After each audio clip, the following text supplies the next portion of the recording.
Hey, what's up everybody? Matthew here from the LG4L Gaming Network. Today, we fly to the moon. And all being well, we will return again. Land and return. Alright, so what I've basically got here is a 5-stage rocket. Solid fuel boosters at the bottom. Similar to our previous build, just added these, semi-sized fuel boosters. And then I've got quite a big section that's going to land, hopefully, with 2 goo containers, a rechargeable battery pack, and a parachute for safe re-entry to Kerbin. Also got landing struts and solar panels to recharge the data we're going to collect. Alright, so let's go ahead and launch. Excuse me. Hope you're all doing really well. Alright, so now we're just going to turn on our SAS, power up to full throttle, and away we go. Hopefully we're going to fly straight up. Might need a bit of WASD control here just to keep it level. So the SAS should engage and keep us, roughly where we want to be. Hope you're all doing good anyway, and that your Kerbal adventures are going well. Video's dark at the moment. Annoying, but we should be able to achieve our objectives. Okay, so once this solid fuel is all burnt off, we'll be at a nice velocity, and we can start to turn right to our 90-degree tilt at about 10,000 meters. So let's get rid of that. Alright, good. We got our solid fuel boosters engaged now on the second stage. Now's a good time to start tilting ourselves right. You can just see I'm doing that now. We're building up a nice velocity up to 400 meters per second and climbing. By the way, if any of you watch Metalocalypse, what a great program that is. Really enjoying watching that now. Just completed season 2, and I'll be watching season 3 and 4 shortly. Alright, let's decouple those solid fuel boosters. We've got a nice velocity here. Now this rocket powering this stage of our flight is liquid fuel, and it's not that powerful, so you'll see a slight drop in your velocity, but it's picking up again now. Now if we switch to map view or galaxy view, which takes a while for some reason at the moment, I think they're still ironing out bugs, but we could get a good look at what our apoapsis is doing. So you can see that's going up to 60,000 meters and beyond, and soon we'll have orbit velocity, which we do now. So once we get to that stage, we'll tilt our rocket all the way right onto this. So this white line is running from top to bottom on your screen, at the bottom on this instrument. And you'll see that our apoapsis is climbing ever so slightly still. It's up to 66,000 meters. What we want to do is level out our trajectory so it creates a stable orbit around Kerbin.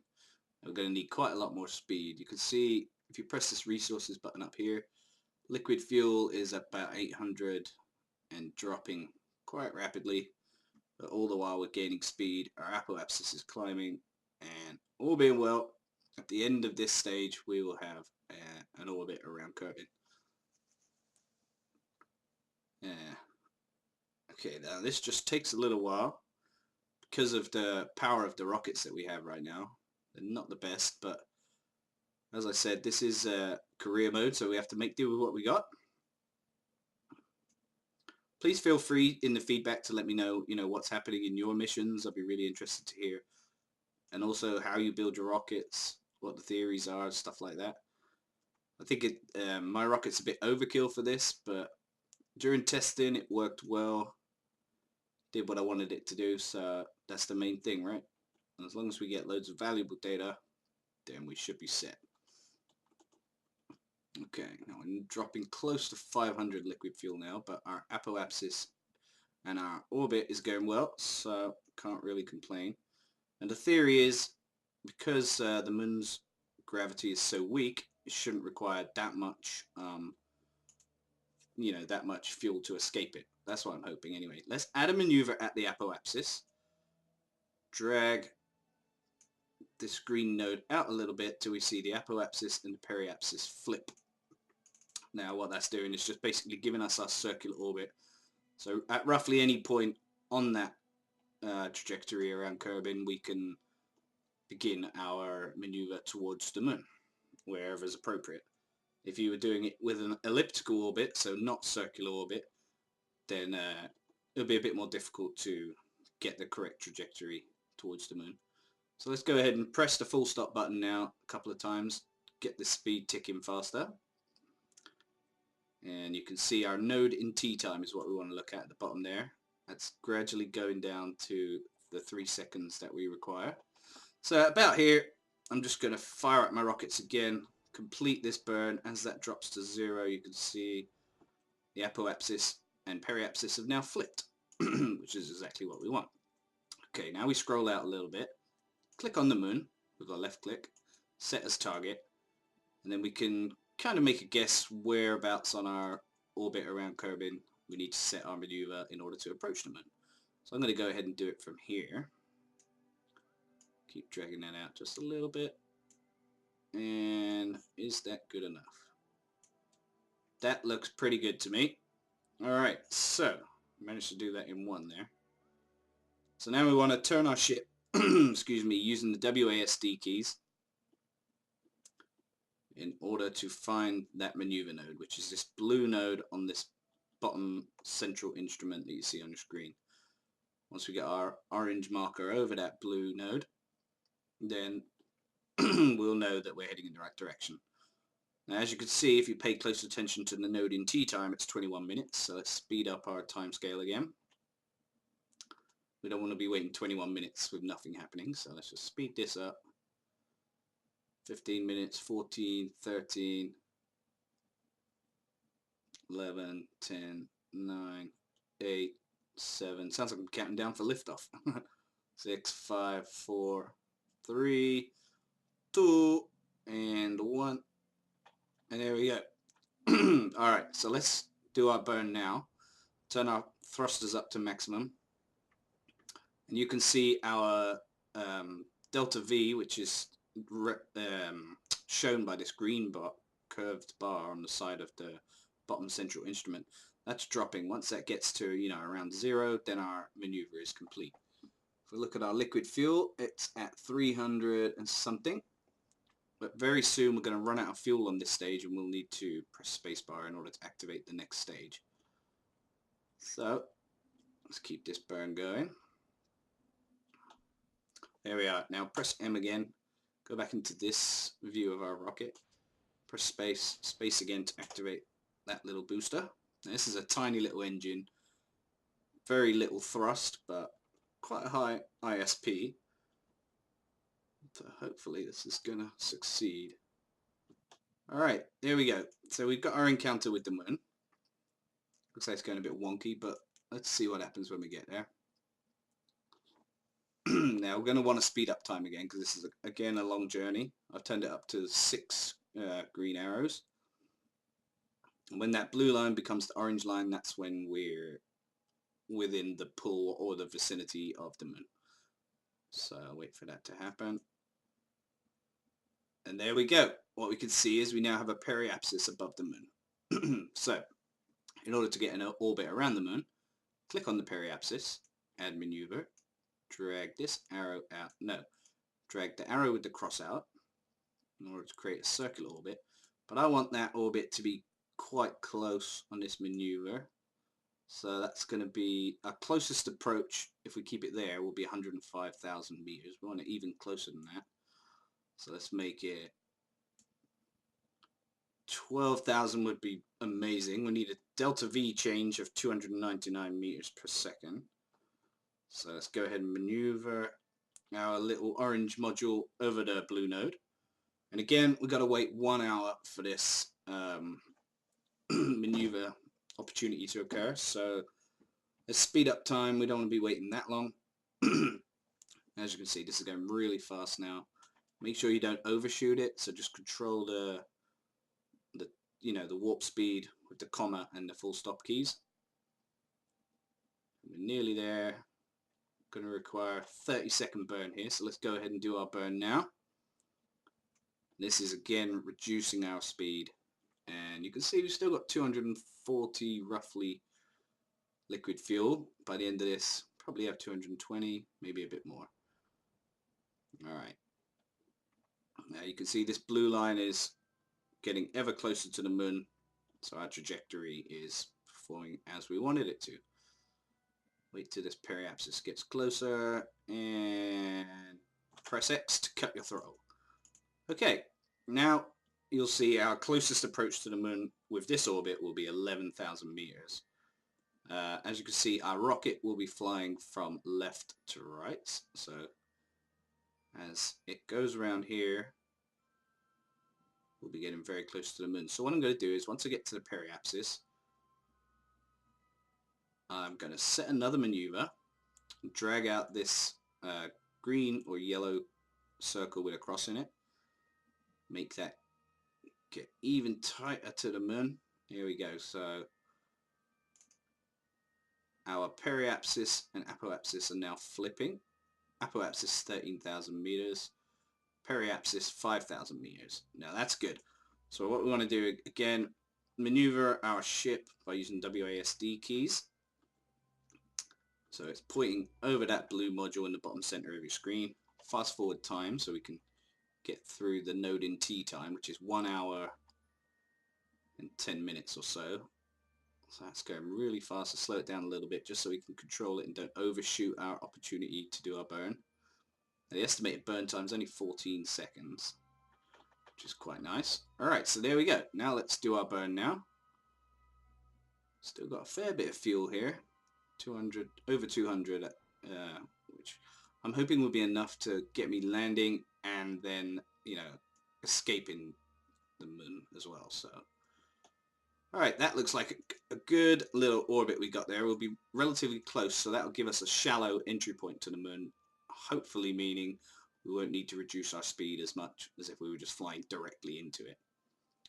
So, when we get to roughly halfway between the apoapsis and the periapsis, I think we'll start our maneuver in order to descend on the moon.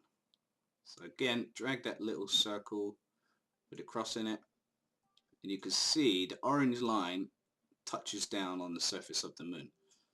So that's our maneuver. Again, position your ship over where it needs to be, the blue little reticle at the bottom. Fast forward time.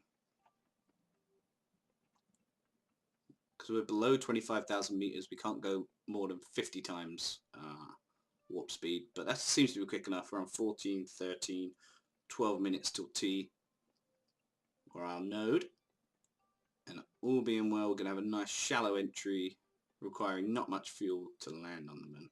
You want to be landing on the light side just so you can see what you're doing, really. It's very difficult to land in the dark. Alright, there we go. So now let's do our burn there.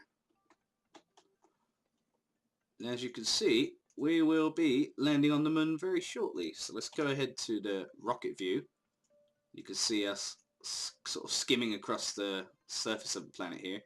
Now you want to maneuver your orange module over this green circle, greeny yellow circle with a cross in it.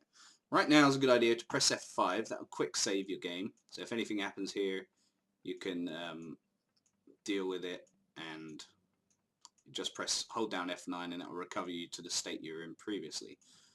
Now really what you're looking for is a nice sort of flat place to land. So it's a bit of a gamble at this stage, but I'm just going to fire up my rockets a bit just to reduce. You want to be reducing your velocity across the surface, so you want to cancel that out completely, and that will make you, you know, just drop vertically down to the surface, and that's what you want. And then once you're dropping vertically, you can just control your speed, hopefully landing at about 4 meters per second is ideal. 6 meters per second the ship can usually tolerate. Alright, I'm opening my landing legs now just because otherwise I'll forget while I'm recording. Alright, now our surface velocity, our velocity across the surface is dropping nearly 200 meters per second. Our fuel is also dropping. I'm hoping I'll have enough fuel to recover this ship, but if not, then hopefully we can beam back some useful data using the antenna and the solar panels provided.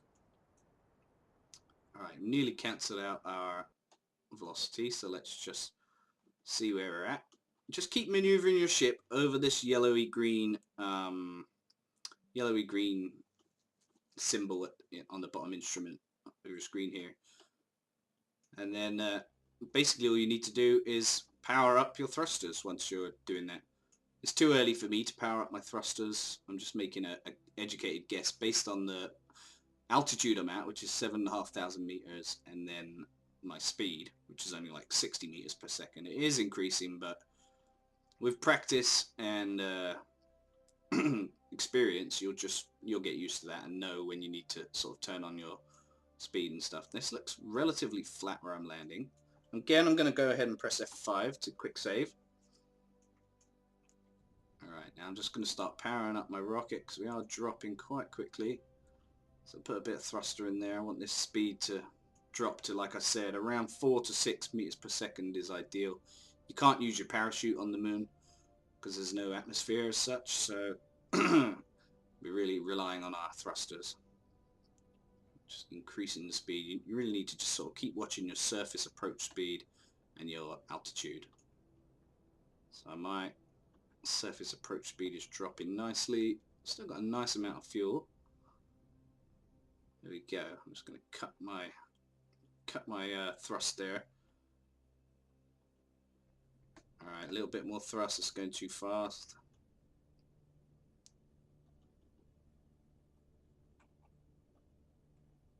Alright, that's a nice little approach speed. And we have landed. Nice. Sort of. Alright, just get it balanced. Alright, now because the gravity is so low on the moon, any sort of movement you do to your rocket may make it you know, tip over or something. So that is a concern right here. So I'm just going to press F5 again, autosave. Now what I want to do is right click the rocket, get a crew report. That's going to give us 20 science if we transmit it and 20 science if we recover it. So I'm just going to go ahead and transmit that. You can see my little antenna there. It's kind of blocked by this, but it's beamed back the data anyway. Now let's right click on the mystery goo. That's going to give us 40 science if we recover it and only 12 science if we transmit it. So I'm going to go ahead and keep that data. What about this one? Right click that. Again, that's going to give us another 40 science. So I'm going to keep that data. Now I want to get my Kerbal out. So go to the bottom right of the screen, press EVA. And there's Jeb. He's out on the surface. So if we right click him, do an EVA report, that'll give us 24 science if we transmit it. So I'm going to go ahead and keep that data. Then I'm going to board. Then again, right click on the cockpit, review stored data, and transmit that. If you click on resources at the top right, you can see as you're sending information, your electric charge will deplete. But that's going alright. Alright, so I want to get Jeb out again. Now I want to press space to let him go. He's landed on the surface of the moon. Yay, there he is. Come on, Jeb, face this way. That's it, Jebby. There you go. Right click on Jeb. Take surface sample. Now that's going to give us 120 science if we can recover this guy. So let's go ahead and keep that data.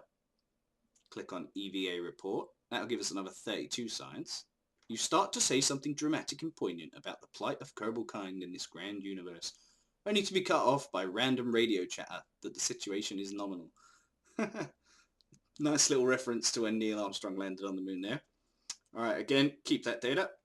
And why not plant the flag while we're here? Alright, so we've got a flag planted. I'm going to call this First Moon Landing Jeb for YouTube. Yeah, alright, okay, cool. So now what we want to do is, while we're on Jeb, controlling him just requires you to press R, and you can see he gets out his little rocket control thrusters. Now press space and he jumps up in the air. And there we go, we landed. So that space basically gets you up in the air. Shift lifts you up in the air, so you're actually being lifted rather than jumping. And then WASD. There we go. And you can grab on as soon as you get close enough. We haven't got a ladder at this stage. Press F. So I've grabbed on. Grab on, boy. And then board. I'm going to quickly take off while I can.